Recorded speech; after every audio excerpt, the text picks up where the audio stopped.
കൊള്ളാം ബ്രോ, അടിപൊളി സെറ്റ്. കേട്ടില്ല? പിന്നെ മാസം സെറ്റ്. അടിപൊളി സെറ്റ് പടം. ടെസ്റ്റ് കിടക്കണേ ഉള്ളൂ, തുടങ്ങാൻ പോണല്ലേ ഉള്ളൂ, ഇന്റർവെല്ലേ ഉള്ളൂ. പിന്നെ ഇത് തുടങ്ങാൻ പോകുന്നതല്ലേ ഉള്ളൂ, ഇനിയല്ലേ ടെസ്റ്റ്. സെറ്റാണ് പിന്നെ സെറ്റ്. ഹാപ്പി, ആരാധകരെല്ലാവരും ഹാപ്പിയാണ്. ഒന്നും തുടങ്ങിയിട്ടില്ല, തുടങ്ങാൻ പോകുന്നേ ഉള്ളൂ. ആർപ്പോളി തുടക്കം മുതൽ ഇന്റർവെൽ വരെ ഉണ്ടായിരുന്നു. ഇനി ഇന്റർവെൽ ആയതുകൊണ്ട് ഇനി അത് കഴിഞ്ഞിട്ടാണ് ഇനി ടെസ്റ്റുകളെല്ലാം വരാൻ പോകുന്നത്. കാത്തിരിപ്പാണ്.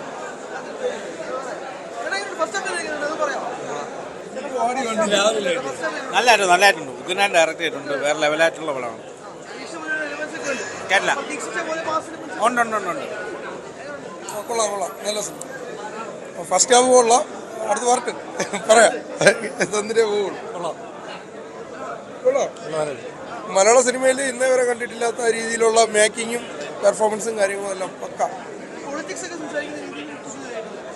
ഇപ്പോഴത്തെ ഇത് വെച്ചിട്ട്, നിലവിലുള്ള ഇത് വെച്ചിട്ടുള്ള രീതിയിലുള്ള പൊളിറ്റിക്സും കാര്യങ്ങളൊക്കെ തന്നെയാണ് അഭിമുഖീകരിക്കുന്നത്. വേറെ ലെവല്, അത് പ്രത്യേകിച്ച് പറയണ്ടല്ലോ. ലാലേട്ടൻ്റെ ഇന്റർവെൽ പഞ്ചും എല്ലാം നല്ലതായിട്ടുണ്ട്. ഇങ്ങനെ ഒരു ലുക്കിൽ നമ്മൾ ആദ്യമായിട്ടാണല്ലോ കാണുന്നത്. നല്ലതായിട്ടുണ്ട്. ഹൈലൈറ്റ് മേക്കിങ് തന്നെയാണ് ഹൈലൈറ്റ് വരുന്നത്.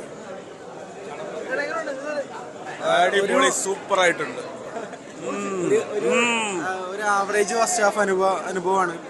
അതായത് നമ്മൾ ഈ എക്സ്പെക്ടേഷനിൽ വന്നുകൊണ്ടായിരിക്കും. പക്ഷേ ലൂസിഫർ നമുക്ക് ഒരു ഫസ്റ്റ് ഹാഫിൽ തന്നിട്ടുള്ളൊരു ഓറുണ്ട്. ആ ഒരു സാധനം ഇതിൽ കിട്ടിയില്ല എന്ന് വേണം പറയാൻ. ഒരു അങ്ങനത്തെ ഒരു സാധനം, അതായത് ഇപ്പോൾ അവസാനം ഒരു പൊടിക്ക് നമ്മൾ ലൂസിഫർ ഫസ്റ്റ് ഹാഫ് കിട്ടിയൊരു സാധനം എമ്പുരാൻ ഫസ്റ്റ് ഹാഫിൽ കിട്ടിയിട്ടില്ല. ബിക്കോസ് അതിൽ ഫസ്റ്റ് ഹാഫ് അവസാനിക്കുമ്പോൾ ലാലേട്ടനെ അറസ്റ്റ് ചെയ്യുന്ന ഒരു സീനോട് കൂടിയിട്ടാണ് ലൂസിഫർ അവസാനിക്കുന്നത്.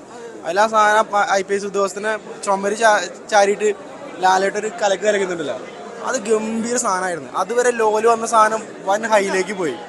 ആ ഒരു സാധനം ഇതിൽ ഇതുവരെ വന്നിട്ടില്ല. ഒരു ചരിത്ര സംഭവമായിട്ട് മാറും. ചരിത്രം സെറ്റാണ്. 1000 മലയാള സിനിമയിൽ 1000 കോടി ഉറപ്പാണ്. പടം കുഴപ്പമില്ല. ഫസ്റ്റ് ഹാഫ് എനിക്ക് ആവറേജ് ലെവലിലാണ് നിൽക്കുന്നത്. സെക്കൻഡ് ഹാഫിൽ ഒരു പഞ്ച് വരുമെന്ന് പ്രതീക്ഷിക്കുന്നു.